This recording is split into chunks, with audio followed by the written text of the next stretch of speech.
Adesua, Adesua, Adesegbo.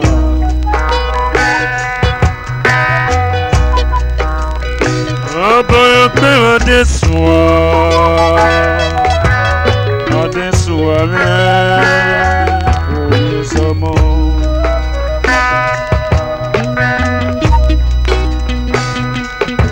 Ere no polo rieto, ona fantwe somo, waya da ome o.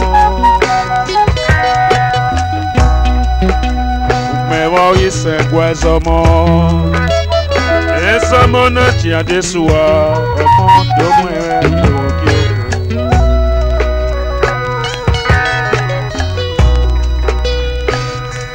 Ori mwe no po. Oporogi yaro bebe wukan eri era ron yegiye ale samona ti oki oporo furu bere ni yanu ogo me o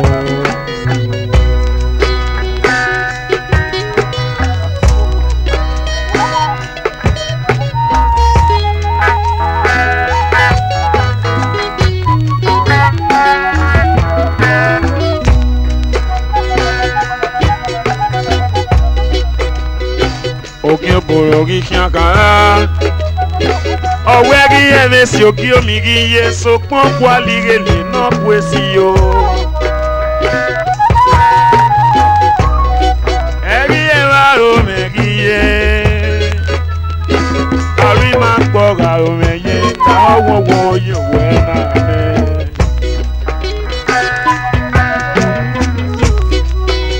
Adesua ni Jamaica no Ọmọ náà mo ṣe fún yóò akànnà dá mèrè sí à. Ọ̀rọ̀ rẹ̀ gbèrè nù ìbò. Ọ̀rọ̀ àkì ẹ̀dá akẹ́kàn. Àríkèlè mọ̀ inú yẹ̀yẹ́. Adesua ra miami adetọ́rọ̀. Àìsẹ̀ dẹ́kun rẹ̀ ìbòsè ìbòsè wò.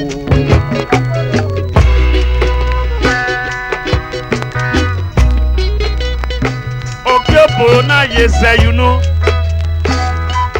Origian kaya Owo sekele for very mine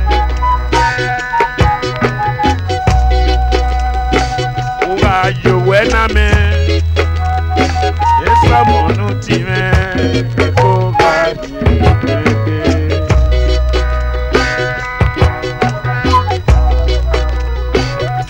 Adesua na tabigwe Ọ̀wẹ́rọ̀ náà kéde wẹ́ ní ìpọ̀nà máa kú ẹ́ o máa gèlè sí wù.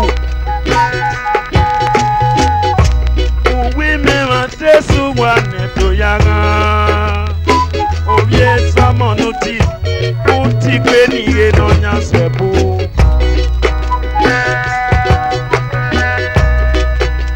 Ẹ̀rù wẹ̀ kí á torí ẹ̀. Ìyá ọmọ rẹ̀ ò kúrò mẹ́.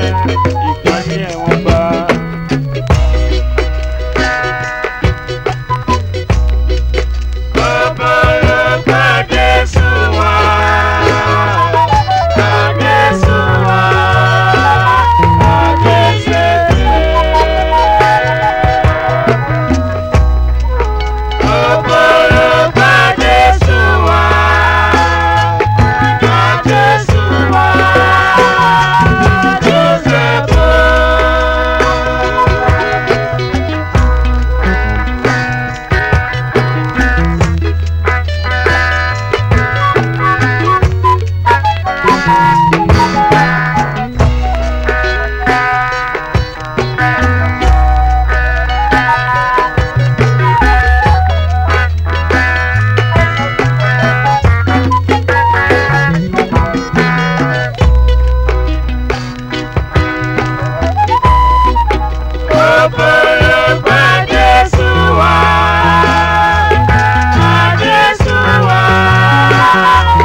yo poti wase ni roboro owo yare wado ti adesu adure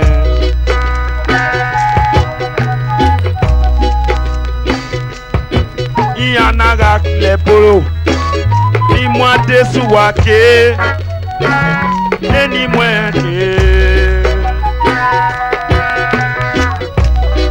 are wase ni roboro iya ti adesu wa ti emu ti eme o edo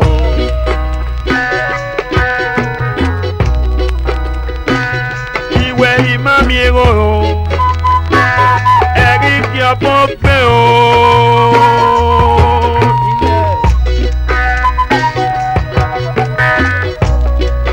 ari set ya desuwa adesuwa ma o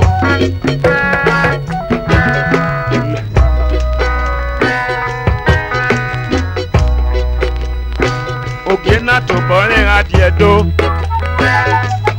odo eki adesuwa ki o ona kwede we kwen wo de me ni mo se o etenete yo e o eri kiani o we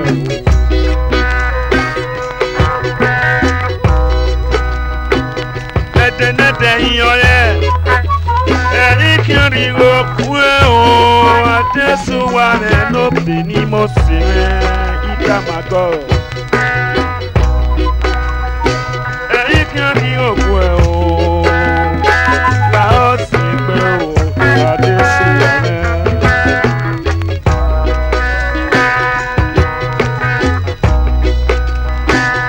Adesuwa wi hon La awo Igo na yaga ke kinakia Ngeta mo peki yo Emi ami etenete yo ewo Mawo eto alusa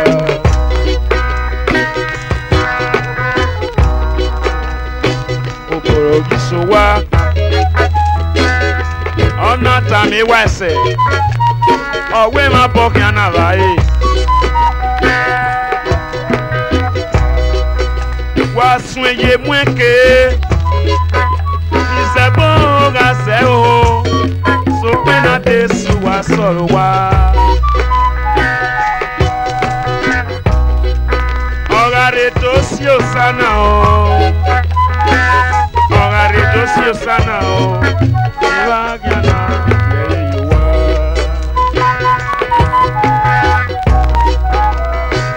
Enede yogise Adesuwa okakele mi oki oporo Adesuwa mari haso Amara biya kere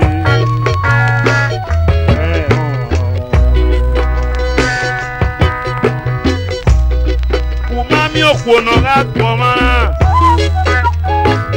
Yen okele ya kwitan o Owire wa ni nene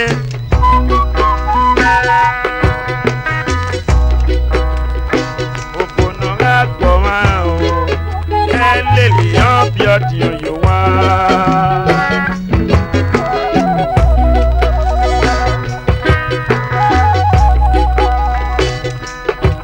Enete yon perala Ogi seko ki oporo Ona fun mi pegari wa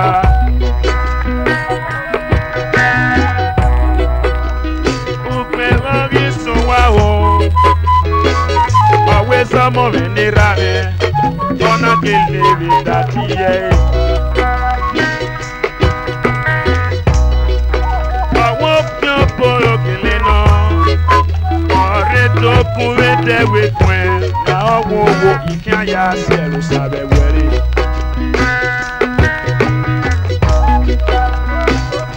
Era wege yo, iga se we nwe.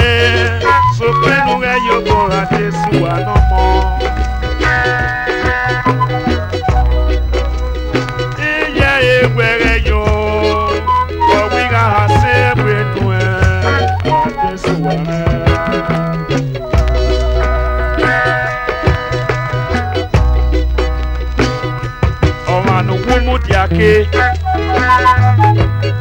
Oganya, ogwe niga gbe niga mwakwe. Ofano ki unaga biwe yorako. Owo na ema eno ye, etena bwe oriari.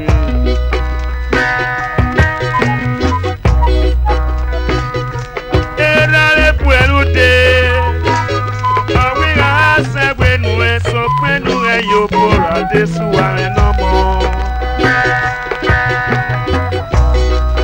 Iya ete kamayo, awiga se bueno eso kwenu yo pora.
Wata omese ona tota mariu no nerievere.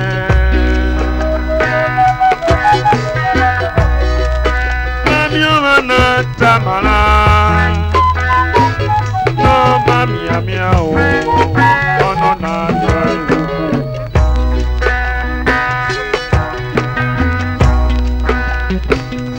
Do pari gelisa. Adesuwa, onari won bo pari me.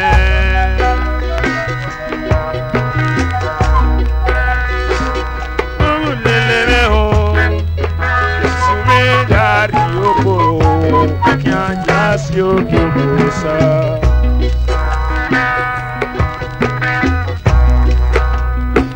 Ekeni anakia wode, won bona ti adesuwa. Enere pe no fiale na ma o obere ni mo se.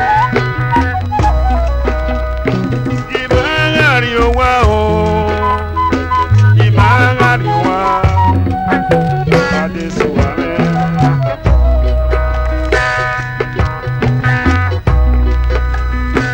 Unu ona pesin, adesuwa no, osoporo ne.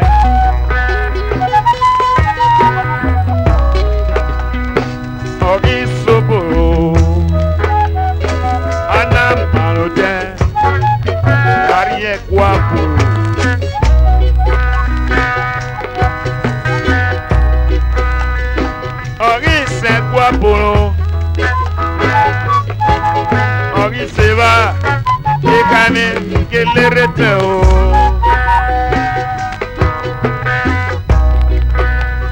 E wa se na la rete o. Adesu wa ki go bona, ori paro ya rekete. Ori ya ge go ki oporo. Ona we yaga kalusa nori o meme we no kyoporo Weme buge o. Igo meme, ingari wame. Okyo kume.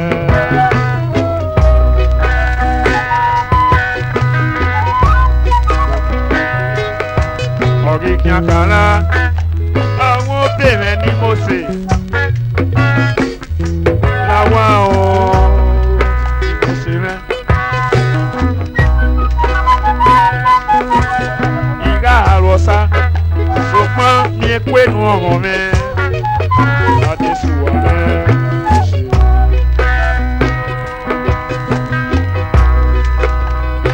Adéṣùwà máa fẹ́ yọ. Ọ̀wé wọ̀nà tari pọ̀nà mákèlé kurẹ́. Uwe no masi uwe no biedi kwaramu ha. Ọ̀nà yóò mú kí o pòrò lẹ́kùn o. Ọ̀rí kẹ́kùn dé. Bẹ́ẹ̀ èkú mo ṣòwò kan.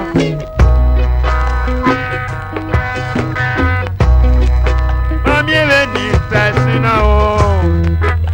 Mo so yí sóbì náà o. Àlùmẹ́rẹ̀ yá ìyá wà.